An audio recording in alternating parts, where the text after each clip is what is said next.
बच्चों, मैं डॉक्टर रेखा श्रीवास्तव और हम लोग पढ़ रहे थे लिविंग वर्ल्ड के बारे में और उसमें हमने कैरेक्टरिस्टिक ऑफ लिविंग के बारे में बताया था, जिसमें हम लोग को अब जीआरएमसी में तीसरा पॉइंट मेटाबॉलिज्म डिस्कस करना था।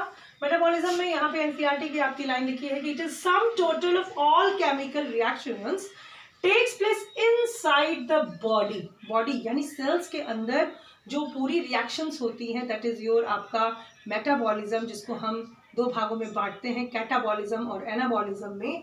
तो वो पूरी रिएक्शंस जो है बॉडी में यानी सेल्स में हो रही हैं, उसे हम कहते हैं मेटाबॉलिज्म।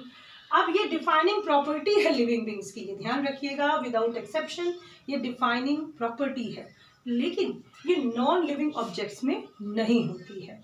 या जैसे मान लीजिए पहाड़ है, पर्वत है, क्या आप उसमें देख रहे हैं कि कोई रिएक्शन हो रही है? नहीं हो रही। पार्टिकल्स के अंदर कोई रिएक्शन, वो नॉन लिविंग, तो नॉन लिविंग ऑब्जेक्ट्स का ये फीचर नहीं होता है।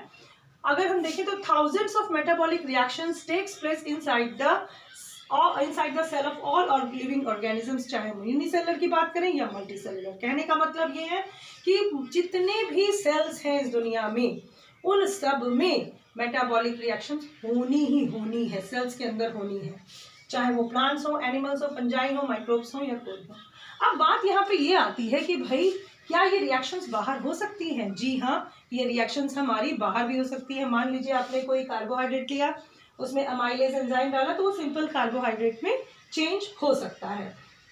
तो ऐसी स्थिति में हम ये कहेंगे कि अगर हम आइसोलेटेड सेल्स की बात कर रहे हैं, कि अगर हमने टेस्ट ट्यूब यानी आइसोलेटेड, एनसीईआरटी में आप पढ़िएगा, उसमें लिखा है कि आइसोलेटेड या इन विट्रो कंडीशंस में अगर हम इसको लेते हैं तो वहाँ मेटाबॉलिज्म जो है सेल्स के अंदर नहीं होता है। तो वहाँ बात आती है सेलुलराइजेशन की, कि अगर सेल्स के अंदर ये चीज़ नहीं होती है तो ये डिफाइनिंग फीचर वहाँ पे नहीं माना जाएगा। डिफाइनिंग फीचर ये तब माना जाएगा जब ये किसी सेल के इंडिविजुअल, किसी बॉडी के अंदर हो रहा हो, तब इस मेटाबॉलिज्म को हम डिफाइनिंग फीचर मानेंगे।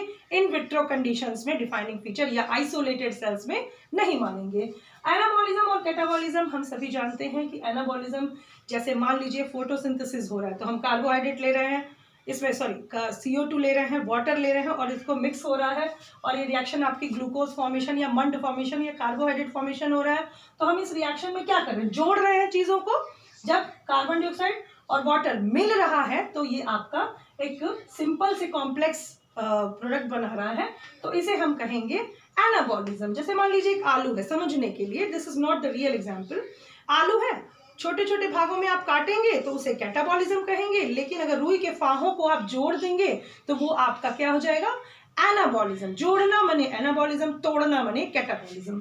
तो यहाँ पे जैसे मान लीजिए कि आप रेस्पिरेशन की प्रक्रिया है जिसमें ग्लूकोज को ऑक्सीजन की मदद से हम तोड़ते हैं और कार्बन डाइऑक्साइड, पानी और ऊर्जा हमें प्राप्त होती है यानी एनर्जी, तो वो रिएक्शन हमारी कैटा, या मान लीजिए फूड है हमारा, उसको हम तोड़ रहे हैं सिंपल मॉलिक्यूल्स में, कार्बोहाइड्रेट को हम ग्लूकोज में बदल रहे हैं, या हम प्रोटीन को अमीनो एसिड्स में बदल रहे हैं, या अमीनो एसिड को जब हम प्रोटीन में बदल रहे हैं, तो ये दोनों रिएक्शंस इंटरकन्वर्टिबल भी हो सकती हैं कि ग्लूकोज आप बना रहे हैं या ग्लूकोज को आप तोड़ रहे हैं।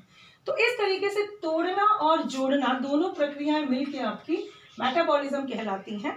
ठीक है, यहाँ बहुत सारे एग्जांपल्स हमने दिए हैं कि स्टार्च को ग्लूकोज में, फूड को सिंपल सब्सटेंस में, या ग्लूकोज को लैक्टिक एसिड में, जो कि हम रेस्पिरेशन में पढ़ते हैं।